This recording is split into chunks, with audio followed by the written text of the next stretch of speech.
ప్రతిపక్షాలు లేకుండా చేసి నేను గెలిచినా అంటే గెలుపు అంటారు దాన్ని.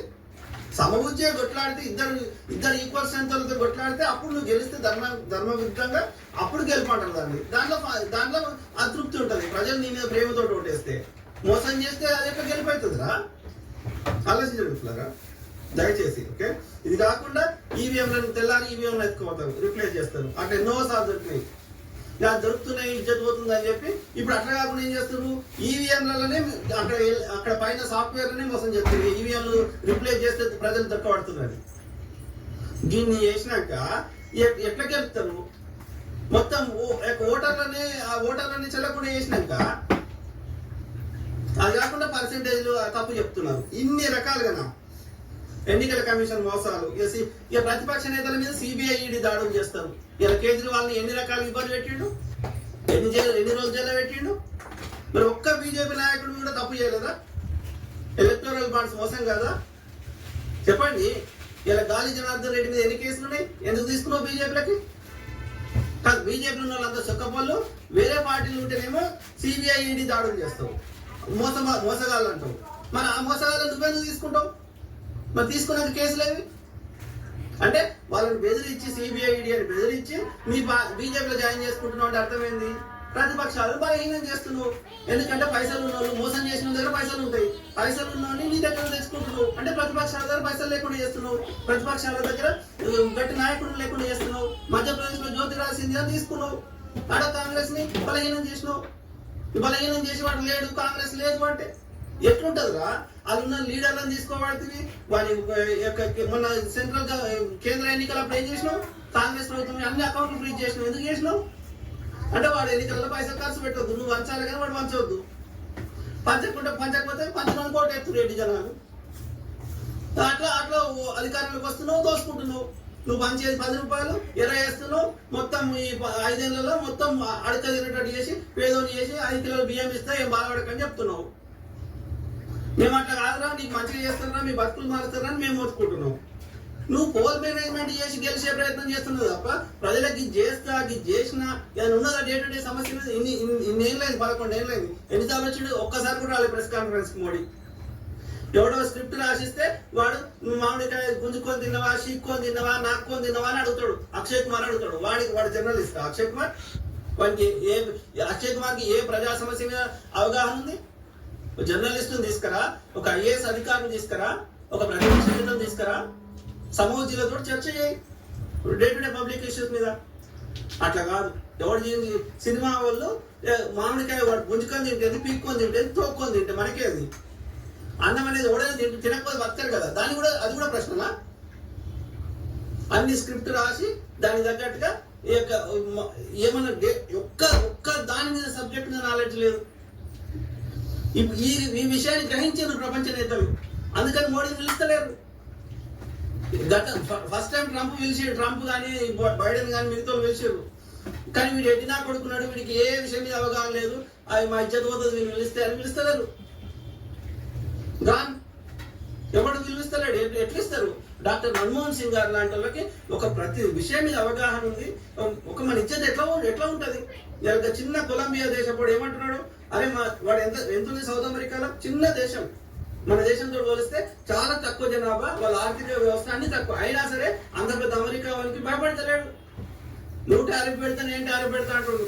మా దేశం వాళ్ళు ఎవడైనా వచ్చినా కానీ వాళ్ళని గొలుసులు కట్టేయకుండా మామూలుగా నార్మల్గా పంపించమని అడిగిండు. వీడికుందా ధైర్యం? వీడు విశ్వగురువు గారు అడుగు. వాళ్ళ ప్రోడక్ట్స్ అమ్ముకోకపోతే బతకలేని పరిస్థితి ఉంది కదా, మన మీద డిపెండెన్సీ ఉంది కదా, అడుగు మళ్ళా. అరే వాళ్ళు ఇట్టు వచ్చిర్రో, ఎందుకు వచ్చిర్రో, ఏదో అమెరికా డ్రీమ్ అంటే వచ్చిర్రేమో, వాళ్ళని ఒక డిగ్నిఫైడ్గా పంపించమని అడుగు. దమ్ము ద్రవింకి డే టు డే ప్రజా సమస్య మీద చర్చలే లేవు. పోల్ మేనేజ్మెంట్ చేస్తావు. పోల్ మేనేజ్మెంట్ ఏం చేస్తావు? ఏం లేదు. బెదిరియడము, మోసం చేయడము, ఎక్స్టార్షన్ చేయడము. దానికి ఎన్నికలు ఎందుకురా? నువ్వు ధర్మబద్ధంగా ఎన్నికల ప్రాసెస్ ని జరగనీయకుండా కూని చేసినాక what is the use of elections? దాని బదులు టైం వేస్తూ మేము ఎవ్వరు మాట్లాడము, ఏ ప్రతిపక్షాలు మాట్లాడము. ఓకే, నువ్వు రాజ్యాంగాన్ని, ఈ రాజ్యాంగం ఉండడమే కదా ఎన్నికలు వస్తున్నాయి, ఇవన్నీ లెక్క ఉంది, రాజ్యాంగం ఉంది, అది రాజ్యాంగాన్ని చింపి పారేయి. తిప్పి పారేసి ఇక నుంచి భారతదేశం ప్రజాస్వామ్య దేశం కాదు, ఎన్నికలు ఉండవు, ఎక్కే బీజేపీ మాత్రమే పరిపాలిస్తుంది, మేము బ్రాహ్మణమే వేల సంవత్సరాల నుంచి పరిపాలించడం, ఇప్పుడు కూడా పరిపాలిస్తాం అని రాసేసుకో. ఇంతే మా భారతీయుల పరిస్థితి ఇంతే అని చెప్పి మేము ఇక నోరు మూసుకుంటాం. నువ్వు దొడ్డు దేశం 5 కిలోలు ఇస్తే 5 కిలోలు తీసుకుంటాం, అవి తినుకుంటా బతుకుతాం, నీకు తినుకుంటా బ్రాహ్మణ్ సేవ చేసుకుంటా బతుకుతాం. నువ్వు మగ్గం నేయమంటే మగ్గం చేస్తాం, నువ్వు ముడ్డి కడగమంటే ముడ్డి కడుగుతాం, ఇంకేం చేయమంటే అది చేస్తాం. అదే కదా నువ్వు చెప్తున్నావు మన ధర్మశాస్త్రం. ఏం చెప్తున్నావు? బ్రాహ్మణుడు పైన ఉంటాడు, మిగతా వాడు బ్రహ్మ ముక్కులకి వెళ్ళి వచ్చిండు, మిగతా వాళ్ళందరూ బ్రహ్మ ముడ్డిలోకి వెళ్ళి వచ్చిండు.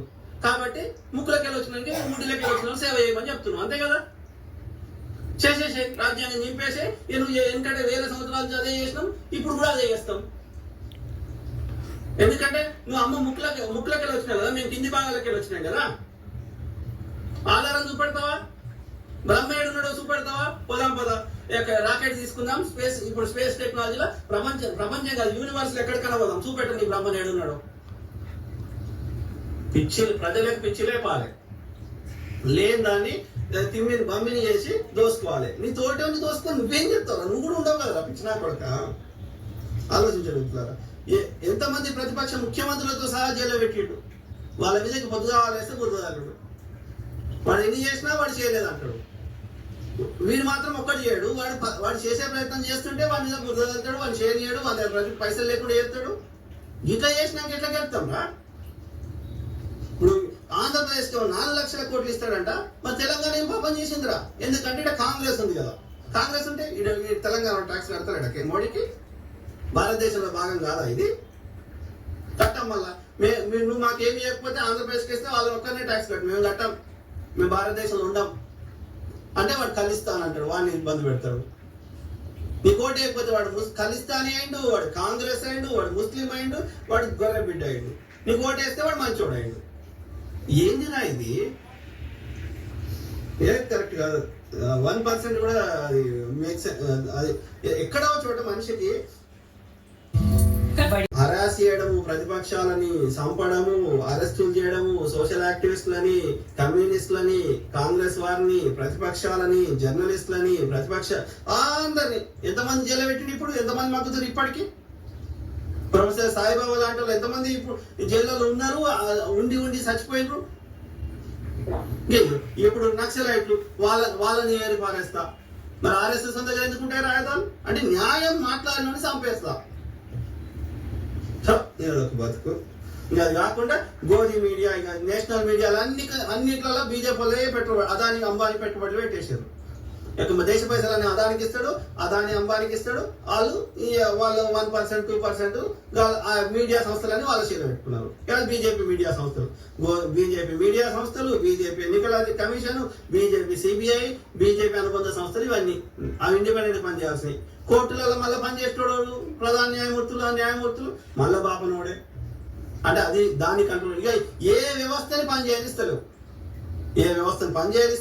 ప్రతిపక్షాలను అరెస్ట్ చేస్తున్నావు, ప్రతిపక్షాలకు పైసలు లేకుండా చేస్తున్నావు, ఓటర్లను బెదిరిస్తున్నావు. ఇక ఇన్ని రకాలుగా అబ్యూజ్ చేసి నేను గెలిచిన అనడానికి ఎందుకు? ఆ గెలుపు ఎందుకు? మనిషి పెట్టుకో రాక చచ్చిపోతారు, తెల్లారి రాక చచ్చిపోతారు పిచ్చిన కొడుకులు. అర్థమైనా? ఇక దీనికి కుట్రలు కుతంత్రాలు చేసేటోడు వాడు డైరెక్ట్ గా పార్టీని స్థాపించలేదు, వాడు డైరెక్ట్ గా గెలిచే దమ్ము లేదు, వాడు వీడికి మద్దతు ఇస్తాడు చంద్రబాబు నాయుడు గారు. ఎప్పుడు వాడు సొంత పార్టీ పెట్టిండా వాడు? చంద్రబాబు నాయుడు మామని గుంజుకున్నాడు, మామని మోసం చేసి గుంజుకున్నాడు. ఆ తర్వాత ఇప్పుడు మళ్ళా మోసం చేసి గెలిచిండు. వాడు ఎప్పుడు ధర్మయుద్ధం చేసిండు, ఎప్పుడు గెలిచిండు వాడు? వాడిని పొద్దుగా లేస్తే వాడి కుట్రలు కుతంత్రాలే తప్ప ఏం పాడైందిరా? ఏం చేసినావురా చంద్రబాబు నాయుడు? ఎవరికి ఏం చేసినావురా? పొద్దుగా లేస్తే ఎవరిని ఎట్లా మోసం చేయాలని, ఎవరిని తొక్కాలి, ఎవరిని అణిచివేయాలి అనేది ఇదే తప్ప ఏం చేసిండు చంద్రబాబు నాయుడు గారు? మోడీ వాడిని సంకనాకుతున్నావు కదా, సిగ్గుండాలి చంద్రబాబు నాయుడు. అర్థమైందా?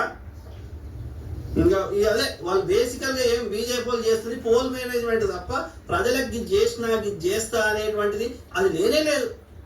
పోల్ మేనేజ్మెంట్ ఏంటి? అది కూడా ధర్మబద్ధం చేస్తే ఓకే, మేక్ సెన్స్.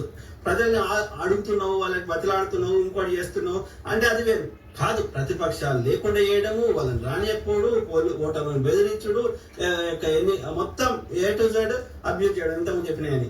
అర్థమైందా? ఇంకా దీనికి తోడు అమాయక ప్రజలు, ఎడ్డి జనాలు, చదువుకున్న వాళ్ళకు కూడా కులం మతం పిచ్చితోటి వాళ్ళ దిమాగ్ పని చేయకుండా అయిపోతుంది. ఇది కాకుండా ఇక చదువు అనేది లేని వాళ్ళు చిల్లరకో, దేనికో భయానికో, దేనికో దానికి లొంగిపోతున్నారు. బస్తీల్లో ఉండేటోళ్ళు, లేబర్ పని చేసుకునేటోళ్ళు, వాళ్ళకి పైసలు ఇస్తే లొంగిపోతున్నారు, లేదు అంటే బెదిరిస్తాం, చంపుతాం అంటే భయపడుతున్నారు. సో ఇన్ని రకాలుగా అబ్యూజ్ చేసినాక ఇక వాడు గెలిచిండంట మనం పండుగ చేసుకుంటాం అంట. నీ బతుకు. చెప్పండి, నేను మాట్లాడిన తప్ప అయితే, అన్నా నువ్వు తప్పు మాట్లాడుతున్నావు, బీజేపీ ఇది చేసింది, ఇది చేస్తా అన్నది, చెప్పండి. ఇట్లా మోసం చేస్తున్నారా? ఏది కోర్టులు, సిబిఐ చెప్పిన. సో ఇట్లా అంటే ఏమంటాడు మరి? మేము ఈ యొక్క ఈవీఎంలలో మోసం చేస్తే తెలంగాణలో ఎట్లా వచ్చింది, కర్ణాటకలో ఎట్లా వచ్చింది, ఇంకో దగ్గర ఎట్లా వచ్చింది, వెస్ట్ బెంగాల్ ఎట్లా వచ్చింది అంటాడు. గుర్తుపెట్టుకోండి మిత్రులారా, ఎక్కడైతే ఒక 20% కంటే ఒక 20% కంటే ఎక్కువ బీజేపీ ఓట్లు ఉన్న దగ్గర 20ని 35 చేసుకుంటాడు మోసం చేసి. ఓకే, 0 ఉన్నదాన్ని 35 చేసుడు కష్టం. మోసం చేస్తే 5-10% పెంచుకోగలుగుతారేమో కానీ 0ని 35% చేసుడు కష్టం. అంటే బీజేపీ అసలే లేని రాష్ట్రాల్లో వచ్చుడు కష్టం. నేను చెప్పదలుచుకుంది అది కేరళ కావచ్చు, తమిళనాడు కావచ్చు, తెలంగాణ కావచ్చు, ఇప్పుడు ఆంధ్రప్రదేశ్ ఉంది. బీజేపీ ఎందుకు రాలే? పొత్తు పెట్టుకుంటే 2 సీట్లు వచ్చినాయి తప్ప ఎందుకు రాలే? పొత్తు పెట్టుకోవడం వల్ల ఆ బీజేపీ పోటీ చేసిన దగ్గర వేరే వాళ్ళు పోటీ చేయరు. ఆ యొక్క ఇది టీడీపీ కానీ లేకపోతే ఆ యొక్క మన జనసేన కానీ చేయనప్పుడు ఏమవుతుంది? టీడీపీ కొడాల్సినవి, జనసేన కొడాల్సిన ఓట్లు బీజేపీ పడతాయి. అట్లా 2 సీట్లు గెలిచింది పొత్తులో భాగంగా. అంతకుమించి ఎక్కడ గెలిచింది?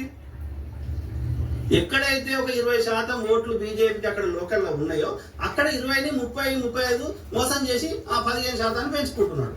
కానీ 0 ఉన్నదాన్ని 35 చేయరాదు. కాబట్టి ఆంధ్రప్రదేశ్లో వస్తలేడు, పంజాబ్లో వస్తలేడు. పంజాబ్లో ఎన్నోసార్లు ట్రై చేసిండు, ఎందుకు వస్తలేడు?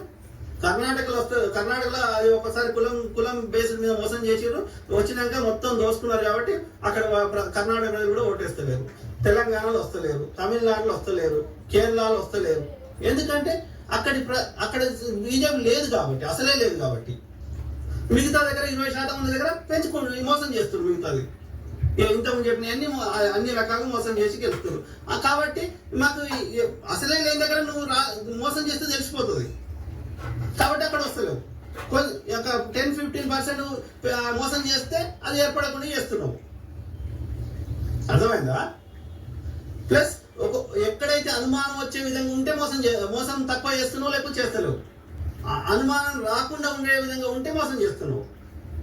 ఎందుకంటే మోసం చేసి తెలిసిందనుకో, ఈవీఎంలు అసలే వాడొద్దని చెప్తావు, దేశంలో మొత్తం గొడవలు అయితే కాబట్టి ఇక నువ్వు మళ్ళీ ఎన్నికలు పెట్టుకోమంటారు. కాబట్టి దొంగ తెలియకుండా ఏర్పడకుండా మోసం చేస్తున్నావు. మరి ఇన్ని ప్రతిపక్షాలు కొట్లాడుతున్నాయి, ఒక్క దాని మీద కమిషన్ ఇవ్వవు. అదాని మోసాల మీద పార్లమెంట్ కమిటీ చేసి రిపోర్ట్ తీసి సిబిఐ ఇన్వెస్టిగేషన్ చేసి దాని మీద చర్యలు తీసుకోమంటే తీసుకోవు. పొగబాంబు వచ్చి ఆ పార్లమెంట్ మీద పొగబాంబు వేస్తే సిబిఐ ఎన్ఐఏ ఇన్వెస్టిగేషన్ చేసి దాని మీద చర్యలు తీసుకోమంటే తీసుకో. పుల్వామా చేసి తీసుకోమంటే తీసుకో. ఏది అడిగినా ఒక్క దాని మీద చర్య తీసుకో. ఇక వాళ్ళు ప్రశ్నించి విసిగిపోయి వాళ్ళు కామ్ అయిపోతారు. ఎందుకు తీసుకో? కాంగ్రెస్ ప్రభుత్వం ఉన్నప్పుడు చర్యలు తీసుకోలేదా? అంటే నువ్వు తీసుకుంటే దొంగ దొరికిపోతావు, నువ్వే దొంగవు కదా.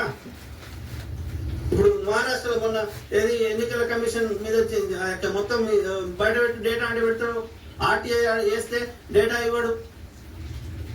ఇన్ని రకాలుగా మోసం చేసి నేను గెలిచిన అంటే ఎవరు చెప్తున్నారు? అయ్యా ఆలోచించుతున్నారు ప్లీజ్, దయచేసి. ఓకే, కాబట్టి నువ్వు మోసం చేసి ఏం బీక్కుంటా అంటే ప్రజలకి ప్రజలు రోడ్ల మీద వచ్చి యుద్ధం చేయాల్సిందే.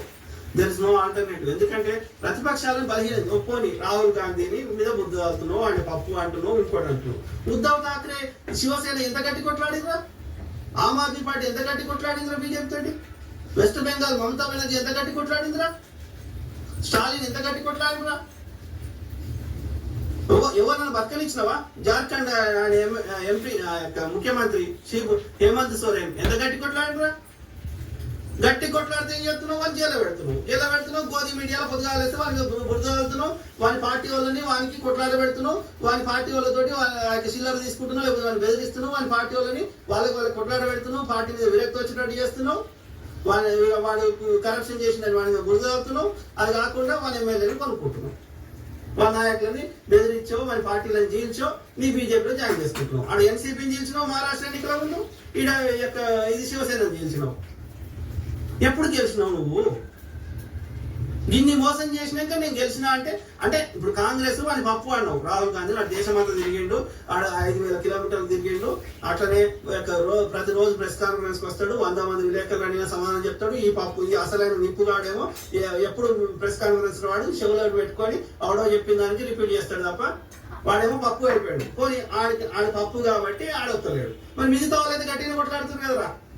చంద్రబాబు నాయుడు గారు మీతో పొత్తు పెట్టుకున్నా గెలిచిండు, కానీ అంతకుముందు ఎందుకు గెలవలేదు చంద్రబాబు నాయుడు గారు? వాడు నిప్పు కదా కాదు. ఎంత గట్టి కొట్లాడారు ఆమ్ ఆద్మీ పార్టీ వాళ్ళు? కేజ్రీవాల్ గారు ఎంత కాంప్రమైజ్ కాకుండా కొట్లాడాడు. ఆయన కింద ఉన్న నాయకులు, ఆయన పేరు మర్చిపోతున్నాను, ఎంత పార్లమెంట్ లో మీకు ఉచ్చోపించారు. వెస్ట్ బెంగాల్ ఇది ఎంత చేస్తే వాళ్ళ మన వెస్ట్ బెంగాల్ ఎవరితో సంపించి ఆడపిల్లని పెద్ద నేషనల్ ఇష్యూ చేస్తుంది. ఎందుకని? అక్కడ వెస్ట్ బెంగాల్ ఆమె మీద ఉండదు ప్రభుత్వం. ఆ గవర్నర్ని పెట్టి ఆమెను ఇబ్బంది పెడుతుంది, ఆమె మీద బురద వెళ్తారు. వాడు ఖలిస్తానంట, వాడు కాంగ్రెస్ అంట, వీళ్ళంట నీతి మంత్రులు అంట.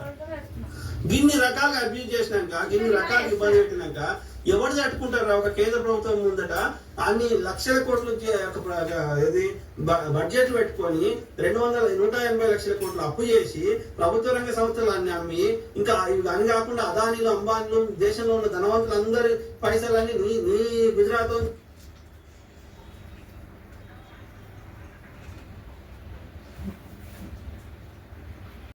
ఇంకా ఓటర్ల దగ్గర పోలీసుని వాళ్ళకి నచ్చిన అధికారులను కంట్రోల్. ఎందుకంటే ఎన్నికల అప్పుడు ఏమవుతుంది? రాష్ట్ర ప్రభుత్వం ఏముండదు, ఎన్నికల కమిషన్ అంటాడు. ఎన్నికల కమిషన్ లో సుప్రీంకోర్టు న్యాయమూర్తి ఉంటే తీసేసి ప్రధానమంత్రిని అట్లనే హోంమంత్రిని ఇద్దరిని పెట్టి ఒక ప్రతిపక్ష నాయకుడు పెట్టిండు. What is the use? ఆ ఇద్దరు అధికార పార్టీకి చెప్పిన వాళ్ళదే నడుస్తుంది. సుప్రీంకోర్టు న్యాయమూర్తి ఉంటే అట్లీస్ట్ కొంతవరకు ఇండిపెండెంట్ గా డెసిషన్ చెప్పేవాడేమో. అంటే ఎలక్షన్ కమిషన్ ని బీజేపీ అనుబంధ సంస్థ చేసి పారదొబ్బినావు, సిబిఐని బీజేపీ అనుబంధ సంస్థ చేసి పారదొబ్బినావు, ఈడీని బీజేపీ అనుబంధ సంస్థ చేసి పారదొబ్బినావు. ఎలక్షన్ కమిషన్ నీ చేతులు ఉన్నాక what is the use of elections? ఎన్ని రకాలుగా మోసం చేస్తున్నారు, ప్రజాస్వామ్యాన్ని కూని చేస్తున్నారు చెప్పండి.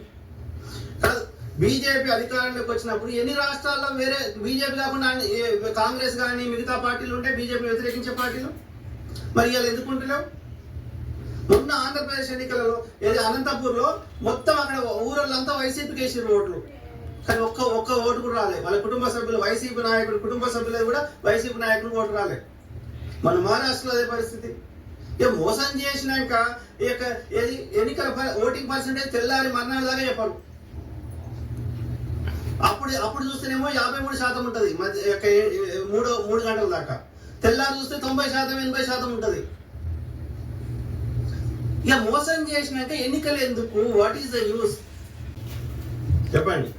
ఇవాళ ఇప్పుడు ఏది ఆపరేషన్ కమలం అంటే ఈ యొక్క ప్రతిపక్ష వాడు వచ్చిందే కాదు, వాడు వచ్చింది ఏంది? ఫస్ట్ చాలా చెప్పిండు మోడీ గారు ఏమని, నల్లధనం తీసుకొస్తా, 15 లక్షలు వేస్తా, మేక్ ఇన్ ఇండియా వేస్తా, 2 కోట్ల ఉద్యోగాలు ఇస్తా, రైతులకు ఆదాయం డబుల్ చేస్తా, పేదవాడిని కూడా విమానాలు ఎక్కిస్తా, చెప్పుల మీద ఉన్నవాడిని కూడా, ఇట్లా అనేకం చెప్తే నిజమేమో నమ్మి ఓటేసారు ఇది స్టార్టింగ్ లో. ఇక తర్వాత అధికారం కేంద్రంలో వచ్చినాక మొత్తం ఇక హామీలు లేవు, హామీల గురించి ప్రస్తావన లేదు, ఏం లేదు. ఏం మాట్లాడతాడు మోడీ? ఏమీ లేదు. జస్ట్ వాళ్ళు కోల్ మేనేజ్మెంట్ మీదనే ఆధారపడ్డారు. ఎట్లా వాడు ఏమంటాడు? కాంగ్రెస్ ముక్త భారత్ అంటాడు, కానీ వచ్చింది దేనికోసం? పేదరిక ముక్త భారత్ అని వచ్చిండు. చేసుకుంటా, జబ్బాలు జరుచుకుంటా, పిక్కలు జరుచుకుంటా, ఏమన్నా జరుచుకో, ఇంకేమన్నా జరుచుకో. మీ ఉన్న బీజేపీ ఉన్న ఆడలతో మొత్తం బట్టలు ఇప్పించి బరువతలో నాట్యం చెప్పి ఓటుతున్నాడు. ఆలోచన చెబుతున్నారు. ఓకే, ఇక అది కాకుండా ఏది డబ్బులు వంచి తెల్లారనంగా పోయి ఏదికి ఇంకా అంటిస్తారు. ఇంకా అంటించి ఇక వాడు తెల్లారి పోలేడు కదా. ఆ పేదోళ్ళు ఏంటి బస్తీలలో ఉన్న వాళ్ళు డబ్బులు తీసుకొని ఆ ఇంకా అంటించుకొని వాడు తెల్లారి పోతే ఆల్రెడీ ఓటేసినామంటాడు. అంటే ఎవరైతే బీజేపీ ఓటేగారు అనిపించిన వాళ్ళు ముస్లిమ్స్ కానీ, ఇంకెవరన్నా క్రిస్టియన్స్ కానీ, లేకపోతే చైతన్యం గల వారు కానీ ఎవరైనా ఆమ్ ఆద్మీ పార్టీకో, కాంగ్రెస్ కో, ఇంకో పార్టీకో వేస్తారు, బీజేపీకి వేయాలి అనిపించిన వాళ్ళకి ఏం చేస్తారు? ఒక ముందు రోజు పోయి పైసలు ఇస్తారు పేదోళ్ళకి, ఇచ్చి ఈ చేయికి ఇంక అంటిస్తారు ముందే. ఇంకా డిసెంబర్ తెల్లారి ఎవరికైనా వాళ్ళకి నువ్వు ఆల్రెడీ ఓటేసామని చెప్తున్నారు. అది కాకుండా ఏం చేస్తున్నారు, ఈ యొక్క ఎవరైతే బీజేపీ ఓటేరు అన్న వేరే పార్టీలకు ఓటేస్తారు అన్న వాళ్ళకి వాళ్ళని బూతులకి రాణిస్తలేరు అక్కడ ఉన్న ఎన్నికల అధికారులు. అర్థమైందా? సో అది కాకుండా మీరు ఎవరికి ఓటేస్తావో మాకు ముందే తెలుస్తుంది, తెలిసినాక మీ అంతు చూస్తామని బెదిరిస్తారు. ఇవన్నీ ప్రాక్టికల్ గా జరిగినాయి, వీడియోతో సహా ఉన్నాయి. అర్థమైందా? అది కాకుండా ఇక పొద్దుగాలు వేస్తే వాట్సాప్లలో అన్నింటిలో హిందూ ముస్లిం చెత్త నింపుతారు కదా. ముస్లిం కొడితే హిందువులకు మంచి చేసినట్టు అంట. కాంగ్రెస్ వాడేమో పాపం చేసి వాడు కట్టినవన్నీ ముస్లింల కోసం కట్టింది కదా, ఐఐటీలు, ఎయిమ్స్లు, ఈ యొక్క బాక్రా నంగళ్ళు, ఇంకోటి అందరు ముస్లింసే అలా పండించుకుంటారు కదా ఇవాళ పంటలు. పిచ్చి పాడుకోదు. సో ఈ హిందూ ముస్లిం చెత్త అయితే చెప్తూనే ఉంటారు. అంటే మన బలహీనతతో ఆడుకుంటాడు. కులం పిచ్చర్లో చెప్తాడు, లేకపోతే మతం పిచ్చర్లో చెప్తాడు. ఇలా మాది కొట్లాట పెడతాడు. మున్నూరు కాపని నాకు ఓటేయమంటాడు. వీడు పద్మశాలి షాలోడు ఇవాళ బ్రాహ్మణుడు అయిపోయినంట. వాడు పద్మ బ్రాహ్మణుడు అంట. వాడు ఏం చెప్పాలి వాడికంటే భృగు మహర్షి వాడు వానికి ఏదో ఆద్యుడు అంట. ఎవరికి చెప్తున్నావు? వాళ్ళు ఎవడరా మమ్మల్ని ఇప్పటికీ అడిగితే ఉంచినావు షాలోళ్ళని. మళ్ళీ వాడంట మేము పద్మ బ్రాహ్మణులమైనామంట. జంజం వేసుకుంటే వాళ్ళందరూ వాడిని కొట్టేయాలంట. బ్రాహ్మణుడు అంట, వీడు పద్మ బ్రాహ్మణుడు అంట, వాడు విశ్వ బ్రాహ్మణుడు అంట. వడ్లోడు, కమ్మరోడు, హౌస్లోడు. గిట్ల కులాల మధ్యలో ఇది పెడతావు, మతాల మధ్యలో ఇది పెడతావు. ఈ మతపోడు నాకు ఓటేయాలి, తక్కువ మెజారిటీ ఉందని నీకు ఓటేయాలి. ఏం చేస్తావు? నువ్వు పాపనోడు దోసుకొని తినుకుంటా నువ్వు ఉంటావు. ఏం చేసినావు చెప్పు? ఈ 11 ఏళ్ళ కేంద్ర ప్రభుత్వం ఏం చేసింది? ఇప్పుడు ఇన్ని రాష్ట్రాల్లో అడ్డదారిలో వచ్చినటువంటి బీజేపీ ప్రభుత్వం ఏ రాష్ట్రంలో ఎవరిని బాగుపడ్డదో చెప్పు. యూపీకి పోదాం పదా, అస్సాంకి పోదాం పదా, మధ్యప్రదేశ్ పోదాం పదా, మనకంటే ఏ రాష్ట్రం ఇంక్లూడింగ్ గుజరాత్ పోదాం పదా. అహ్మదాబాద్ వ్యాపారస్తులు అదానీలు, అంబానీలు వాడు కొంత లోకల్ అహ్మదాబాద్ సిటీ కొంత డెవలప్ చేసుకున్నారు తప్ప గుజరాత్ యొక్క అవుట్స్కట్స్ పోదాం పదా, రూరల్ ప్రాంతాలు పోదాం పదా. ఒక అహ్మదాబాద్ సిటీ తప్ప మిగతా ఏది బాగలేదు. గోధీ మీడియా చెత్త ప్రచారం తప్ప. అంటే ఎన్నికలు అనేది డే టు డే ఇష్యూస్ మీద జరుగుతలేదు. మన ట్యాక్సులు తీసుకుంటలేడా మోడీ? మన ట్యాక్సులు తీసుకోకు. నీకేం చేసేది లేకుండా ట్యాక్సులు తీసుకోకు. ఐటీ దాడులు చేస్తాడు మళ్ళీ స్పెషల్గా. అంటే ఎందుకు చేస్తావు ఐటీ దాడులు? అది కూడా ప్రతిపక్ష నేతల మీద ఎందుకు చేస్తావు? ఎందుకంటే ప్రతిపక్షాల దగ్గర పైసలు ఉండకూడదు. ఎందుకు తెచ్చినావు నోట్బందీ? ప్రతిపక్షాల దగ్గర పైసలు ఉండకూడదు. ఎందుకంటే వాళ్ళ అధికారం ఉన్నప్పుడు దోసుకున్న పైసలు చెల్లకూడదు. అర్థమైందా? అంటే ప్రతిపక్షాలు లేకుండా చేసి నేను గెలిచినా అంటే అది గెలుపు అంటున్నదని సమబుజ్జే కొట్లాడితే ఇద్దరు ఈక్వల్ స్ట్రెంత్